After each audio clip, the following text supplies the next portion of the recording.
আল্লাহ পাক রব্বুল আলামিন বলেন, পৃথিবীর সমস্ত মানুষদেরকে বলেন, তারা যদি আমি আল্লাহকে ভালোবাসতে চায়, ফাত্তাবিউনি, তারা যেন বিশ্বনবী জনাবে মুহাম্মদ রাসূলুল্লাহর অনুকরণ করেন। আল্লাহর নবীজি যেভাবে নামাজ আদায় করেছেন, যেভাবে দিন কায়েমের আন্দোলন করেছেন, যেভাবে রাষ্ট্রের সমাজের মধ্যে ইসলামকে প্রতিষ্ঠা করেছেন, ঠিক সেইভাবে যদি তারা আন্দোলন করতে থাকে, সেইভাবে যদি তারা দিন প্রচারের কাজ করতে থাকে, নবীজির অনুকরণ করলে ইউহিব্বুকুমুল্লাহ, আল্লাহ পাক নিজেই তাদেরকে ভালোবাসবেন। সুবহানাল্লাহ। কিন্তু আমাদের মধ্যে শুধু জ্ঞানজাম, আমাদের মধ্যে উঁচা টুপি নিচু টুপি, আমাদের মধ্যে গরম সুন্নি ঠান্ডা সুন্নি, আছে না নাই? জোরে বলেন, আছে না নাই? সব দলাদলি আছে দুনিয়ার বুকে, কিন্তু কবরস্থানে কোনো দলাদলি আছে ভাই? জোরে বলেন, আছে? আওয়ামী লীগ এক কবরস্থানে, বিএনপি আর এক কবরস্থানে আছে? জোরে বলেন, আছে? জামাত ইসলামে এক কবরস্থানে, আবার অন্য আর একটা দল সেটা আর এক কবরস্থানে। এরকম কি আলাদা কোনো কবরস্থান আছে? কোনো আলাদা কিচ্ছু নাই। কিন্তু দুনিয়ার বুকে শয়তান আমাদেরকে আলাদা করে রেখেছে। জোরে বলেন, ঠিক কিনা?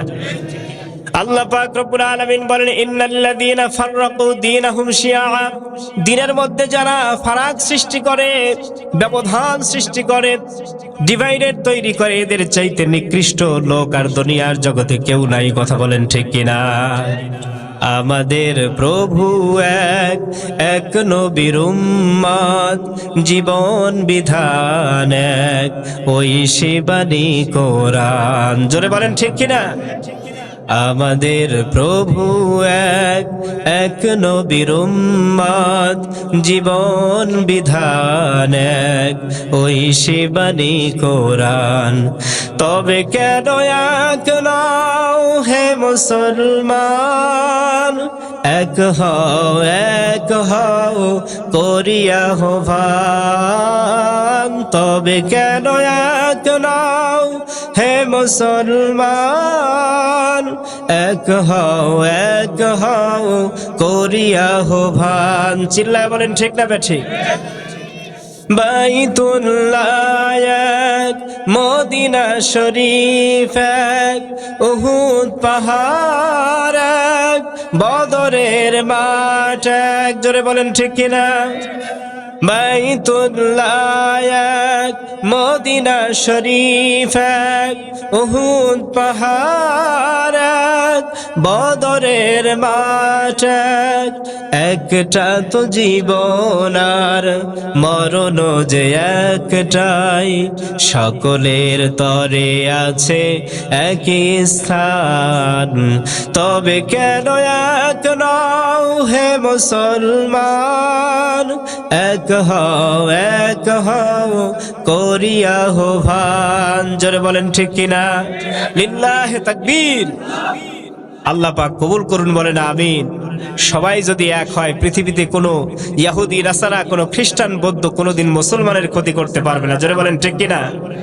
বাংলাদেশের সমস্ত মুসলমানেরা যদি এক হয়, কোনো নাস্তিক্যবাদী, কোনো বিদেশি দালাল দেশের কোনো ক্ষতি করতে পারবে না। জোরে বলেন, ঠিক কিনা? এদেশের মুসলমানের মধ্যেই তো মিল নাই। জোরে বলেন, ঠিক না ঠিক? আজকে অনেক মানুষ দলে দলে বিভক্ত হওয়ার কারণে কেউ পহেলা বৈশাখে, কেউ ডেবিট করতেছে, কেউ বিভিন্ন ধরনের মাসাইলের দ্বন্দ্ব নিয়ে ব্যস্ত। অপরদিকে বিধর্মীরা আমাদের দেশে অপসংস্কৃতি নামক বিভিন্ন স্টার জলসা, জি বাংলা প্রবেশ করিয়ে আমাদের মা বোনদের মধ্যে ভেজাল ঢুকিয়ে দিয়েছে। কথা বলেন, ঠিক কিনা?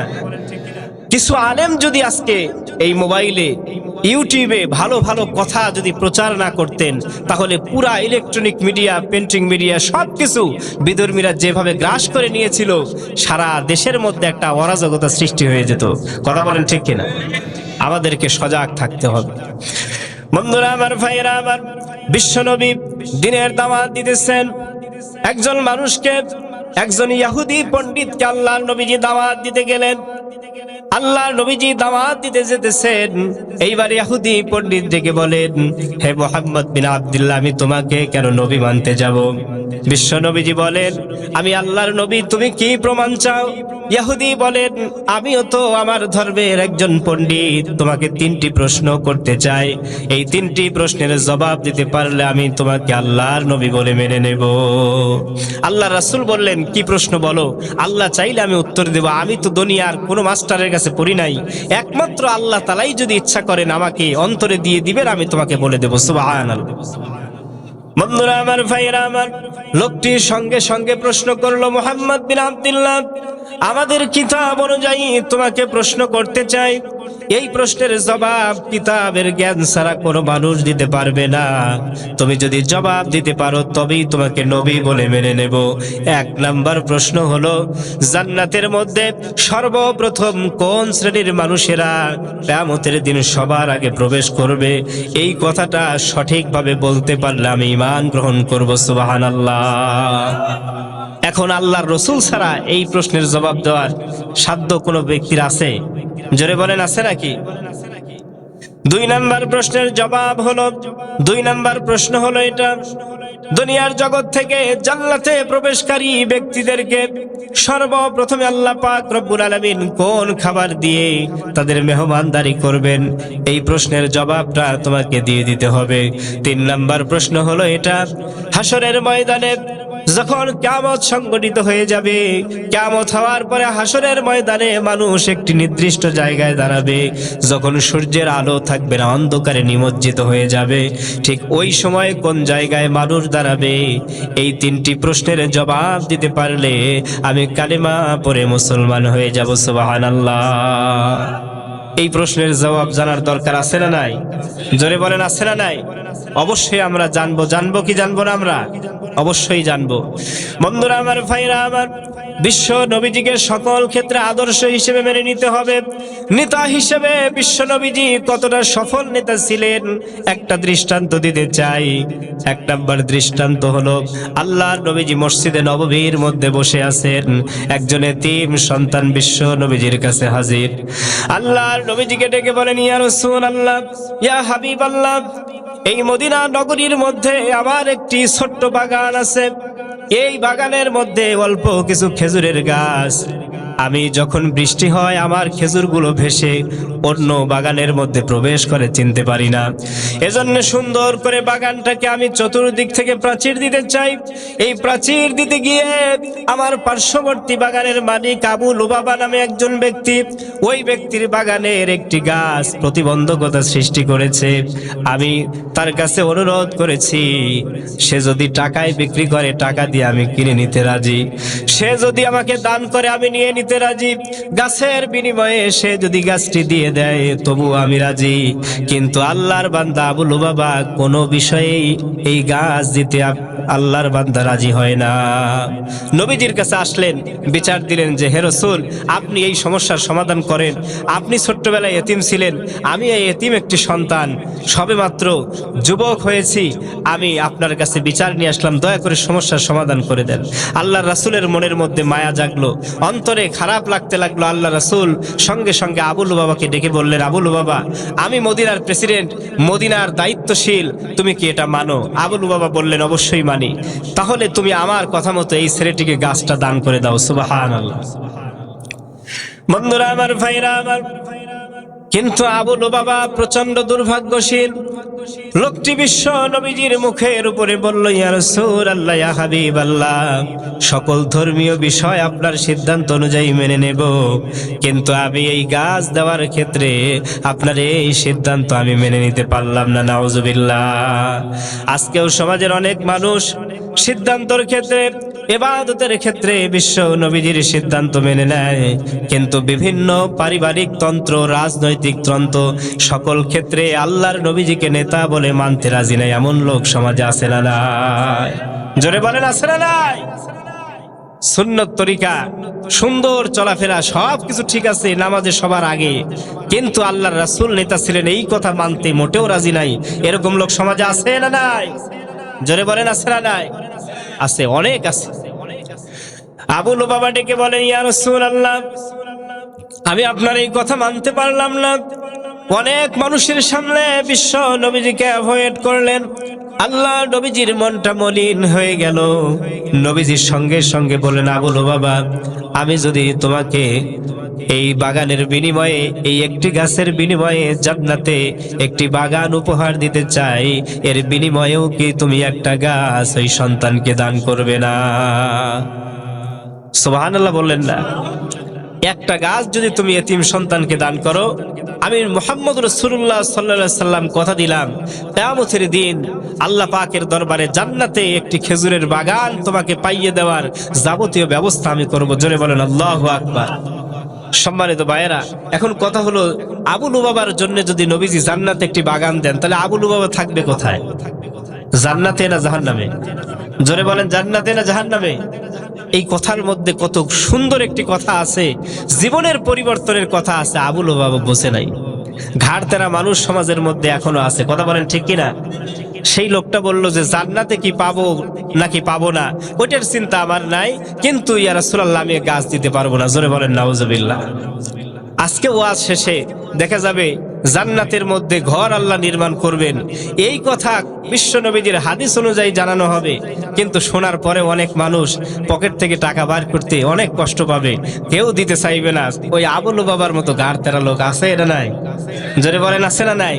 আজকে একটু প্রমাণ দেওয়া লাগবে যে আবু লুবাবার মতো ঘাড় তেরা মানুষ আমরা না।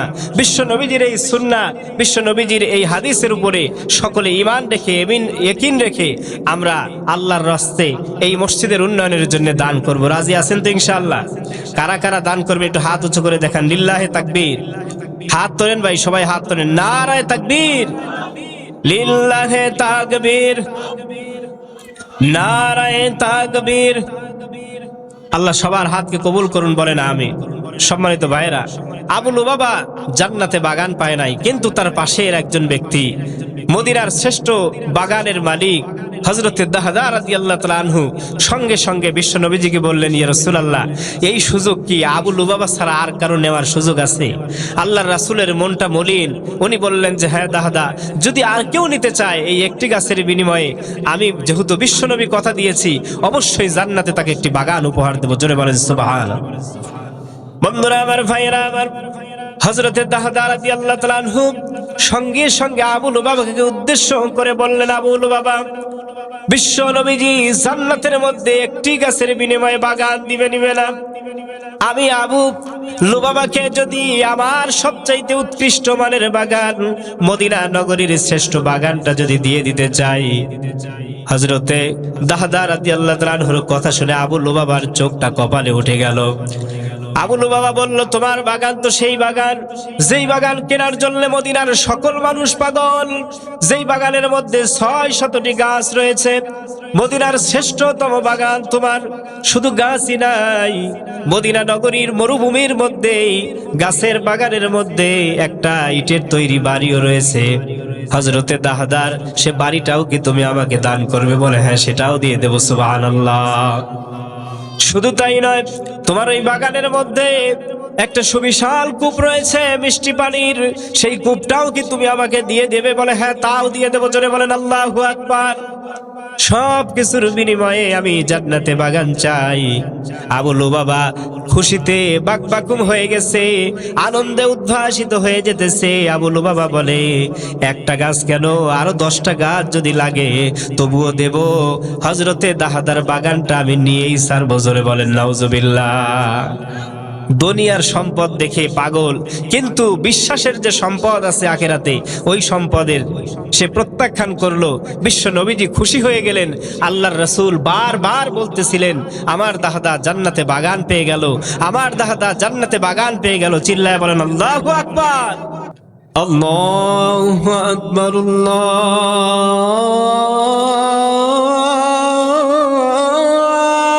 আল্লাহু আকবার,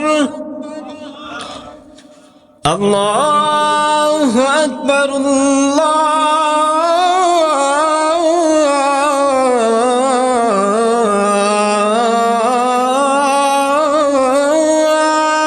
আকবার।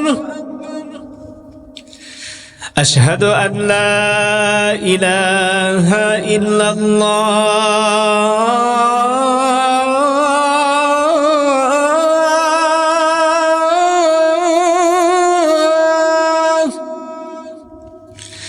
أشهد أن لا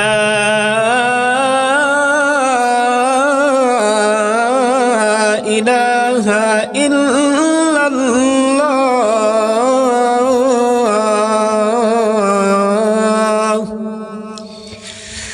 আশহাদু আন্না মুহাম্মাদার রাসূলুল্লাহ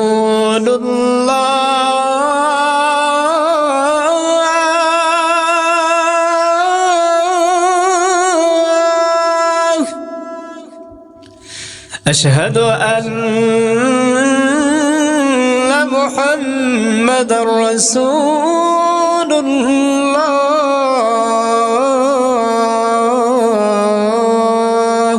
আল্লাহু আকবার।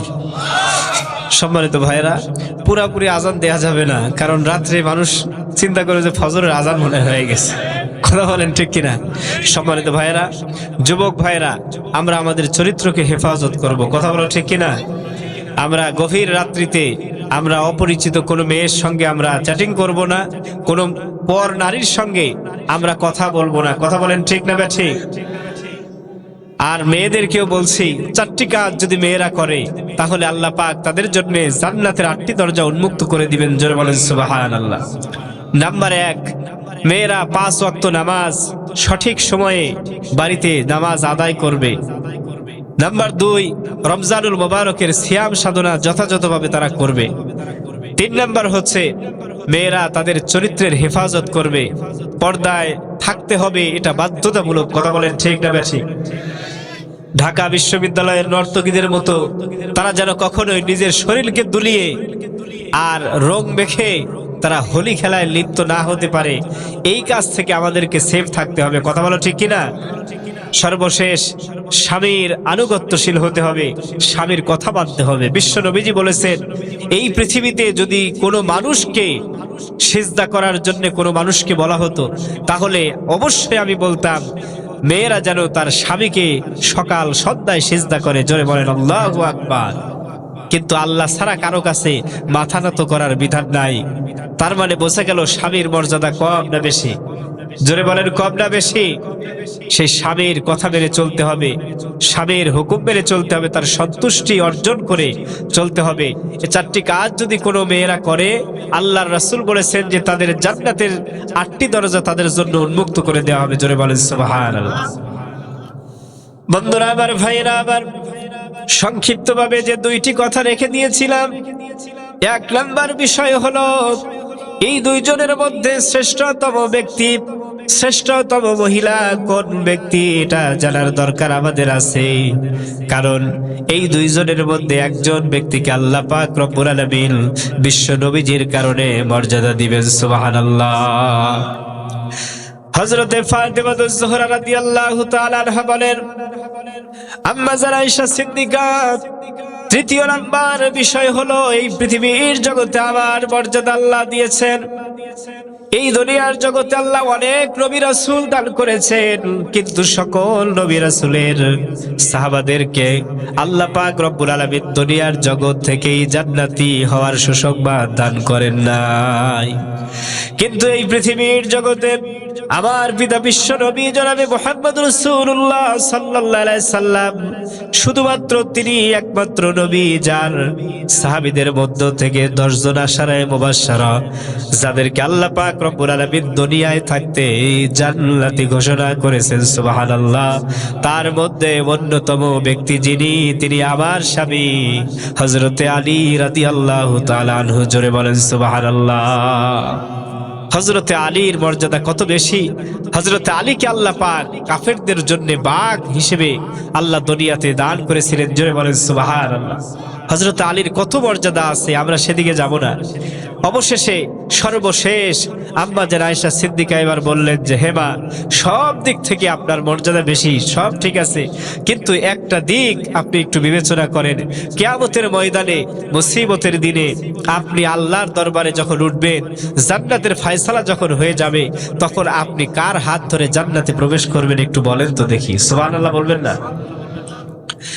বন্ধুরা আমার, ভাইরা আমার, ফাতেমাতুজ জোহরার সঙ্গে সঙ্গে জবাব দিলেন, এই দুনিয়ার জগৎ থেকে বিদায় নিয়ে যাওয়ার পর হাসরের ময়দানে যখন জান্নাতি হওয়ার জন্য আমাদের ফয়সালা হয়ে যাবে, ওই সময় কোনো সন্তান পিতামাতার সঙ্গে জান্নাতি হবে না, কোনো পিতামাতা সন্তানের সঙ্গে জান্নাতে থাকবে না। দেখা করতে চাইলে দেখা করতে পারবে, কিন্তু জান্নাতে যারা থাকবে তারা হলেন স্বামী আর স্ত্রী। সুতরাং আমি কিয়ামতের দিন মুসিবতের সময় আমার স্বামী হযরত আলীর সঙ্গে জান্নাতে থাকবো। আম্মা জান আয়েশা সিদ্দিকা এবার মুস্কি মুস্কি হেসে বলছেন, মা এই জায়গাতে আপনার পরাজয়, কারণ ওই দিন সবার চাইতে সব চাইতে বেশি দামি জান্নাত হবে আল্লাহর নবীর। জোরে বলেন সুবহানাল্লাহ। মা গো মা, সব দিক থেকে আপনার মর্যাদা বেশি সেটা আমি জানি, কিন্তু বিশ্ব নবীর চাইতে মর্যাদা কোনো স্বামীর বেশি নয়। জোরে বলেন আল্লাহু আকবার। আপনি হযরতে আলীর হাত ধরে জান্নাতে যাবেন, আর আমি বিশ্ব নবী জনাবে মুহাম্মদ রাসূলুল্লাহ সাল্লাল্লাহু আলাইহি ওয়াসাল্লামের হাত ধরে জান্নাতে যাব। এই দিক থেকে আমার মর্যাদা আপনার চাইতে হাজার হাজার গুণে বেশি। জোরে বলেন সুবহানাল্লাহ। সম্মানিত মা এবং বোনেরা, এজন্য স্বামীকে মূল্যায়ন দিবেন। আপনার স্বামীকে ভালো দেখা যায় না, স্বামীর চাইতে দেওয়ারই ভালো, এসব কথা বলার কোনো বেল নাই। আল্লাহ যার সঙ্গে আপনাকে লিখে রেখেছেন তার সাথেই আপনাকে দুনিয়ায় ভালো আচরণ করে যেতে হবে। মৃত্যুর পরে জান্নাতে যদি যান স্বামী স্ত্রী, তার সঙ্গেই থাকতে হবে। জোরে বলেন ঠিক কিনা? তবে ওই দিন স্বামীর চেহারা কিন্তু আর এরকম এই দুনিয়ার যদুমধু চেহারা থাকবে না। আফ্রিকার নিগ্রোদের মতো কালো চেহারা, কুচকুচে চেহারা থাকবে না। ওই দিন ইউসুফ আলাইহিস সালামের মতো চেহারা আল্লাহ পাক সকল স্বামীকে দান করবেন। জোরে বলেন সুবহান। বন্ধুরা আমার, ভাইরা আমার, তিনটি প্রশ্নের জবাব বিশ্বনবীজি দিলেন। এক নম্বর প্রশ্নের জবাব হলো, ইহুদি পণ্ডিত কি বিশ্ব নবীজি ডেকে বললেন, ইহুদি তুমি এক নাম্বার প্রশ্ন করেছো, আল্লাহ পাক কিয়ামতের দিন জান্নাত যাদেরকে দিবেন সেই জান্নাতে সর্বপ্রথম কারা যাবে? জেনে রাখো, আল্লাহ পাক রব্বুল আলামিন আমাকে জানিয়ে দিয়েছেন সর্বপ্রথম জান্নাতি হবে গরিব মুহাজির যারা মক্কা থেকে মদিনায় হিজরত করেছে। সুবহানাল্লাহ। দুই নম্বরে যে প্রশ্ন করেছো, জান্নাতীদের প্রথম আপ্যায়নমূলক খাবার সেটা হবে মাছের কলিজা ভুনা। এটা দিয়ে আল্লাহ পাক প্রথম জান্নাতীদেরকে আহার করাবেন। সুবহানাল্লাহ। তিন নম্বরে কিয়ামতের ময়দানে হাসরের মাঠে বান্দারা একত্রিত হয়ে দাঁড়িয়ে যাবে। ফুলসিরাতের কিনারে, ফুলসিরাতের পারে বান্দারা একত্রিত হয়ে দাঁড়াবে। তিনটি প্রশ্নের জবাব শুনে ইহুদির চোখ থেকে পানি পড়তে লাগলো। তিনি বলতে বাধ্য হলেন যে, ইয়া রাসূলুল্লাহ, আমি যা হুবহু পড়েছিলাম কিতাব অনুযায়ী, তাওরাত, ইনজিল, জাবুর, আমি ঘেটে ঘেটে এই তিনটি প্রশ্ন আপনাকে জব্দ করার জন্য রেখেছিলাম। তিনটি প্রশ্নের সঠিক জবাব আপনি দিয়েছেন। আমি নিঃসন্দেহে সাক্ষী দেই, লা ইলাহা ইল্লাল্লাহু মুহাম্মাদুর রাসূলুল্লাহ। জোরে বলেন আল্লাহু আকবার। সম্মানিত ভাইয়েরা, আমাদের আজকের আলোচনা আর দীর্ঘায়িত করার কোনো সুযোগ নাই। আমাদের ঈমানকে পাকাপোক্ত করতে হবে। আজকে সারা পৃথিবী উত্তাল হয়ে গেছে, মুসলমানেরা কোন দিকে যাবে সেটাও খুঁজে পাচ্ছে না। দেখেন, আজকে ফিলিস্তিনের গাজার মুসলমানদের উপরে যে অকথ্য নির্যাতন করেছে এই ইহুদি গোষ্ঠী, আল্লাহর কাছে সব সময়ের জন্য মুসলমানেরা চোখের পানি ফেলে দিয়ে কেঁদেছে। এর মুখ্যম জবাব দেওয়ার মতো আজকে কেউ নাই। এমন একটা সময় আসতে পারবে, এমন একটা সময় চলে আসবে যখন আপনারা স্বাধীনভাবে আজকে কোরআনের আলোচনা শুনছেন, এই কোরআনের আলোচনা শোনার বিষয়েও পারমিশন নিতে হবে। সুযোগ পাবেন না কোরআনের আলোচনা সঠিকভাবে শোনার। কথা বলেন ঠিক কিনা? আজকে লোক নাই, অবহেলা করে সময় কাটিয়ে দিচ্ছেন। হতে পারে গাজার মানুষেরা একটা সেকেন্ড নিরাপত্তার জন্য তারা আল্লাহর কাছে বারবার কাঁদতেছে, কিন্তু আমাদের ভিতরে নিরাপত্তা তো দূরের কথা, এত বেশি নিরাপত্তা হয়েছে, ফজর নাই, জহর নাই, আসর, মাগরিব কোনো কিচ্ছু নাই, ডাক ডেকে ঘুমায়। মুসলমান আর হিন্দুর মধ্যে কোনো ভেদাভেদ করা যায় না। কথা বলেন ঠিক না ঠিক?